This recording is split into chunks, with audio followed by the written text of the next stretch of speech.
இன்னைக்கு பத்திரிகையில வரும், சுதந்திர தின ஸ்பெஷல் வரும், எல்லாம் போட்டிருப்பான். அவன் கண்டவனெல்லாம் போட்டிருப்பான். சுதந்திரத்திற்காக வேண்டி எவன் போராடவில்லையா அவன் பெயர்லாம் வந்திருக்கும். இவர் சுதந்திரத்துக்காக போராடினாரு. ஆனால் ஒரு இஸ்லாமியனுடைய பெயர் வந்திருக்குதா? இன்றைய பத்திரிகையில, எந்த பத்திரிகையாக இருந்தாலும் சரி, நாளிதழ்கள்ல எவனாவது ஒரு முஸ்லிமுடைய பெயரை பதிவு செஞ்சிருக்கிறானா? எந்த நாயுமே பதிவு செய்யாது. கண்ணியமிக்கவர்களே, பத்திரிகை துறை என்பது தர்மத்தை மீறி அதர்மமாக செயல்படுகிறது. இப்ப இந்தியா கேட்டு இருக்குது. இந்தியா கேட்டுல இந்திய விடுதலைக்காக வேண்டி போராடி வீர மரணம் அடைந்தவர்களுடைய அந்த பெயர்கள் இந்தியா கேட்டுல பொறிக்கப்பட்டிருக்கிறது, பொன்னெழுத்துக்களால் எழுதப்பட்டிருக்கிறது.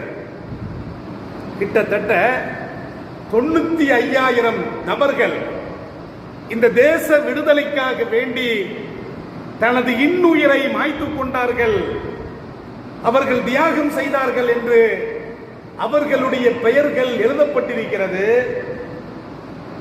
இஸ்லாமியர்கள் எத்தனை பேர்?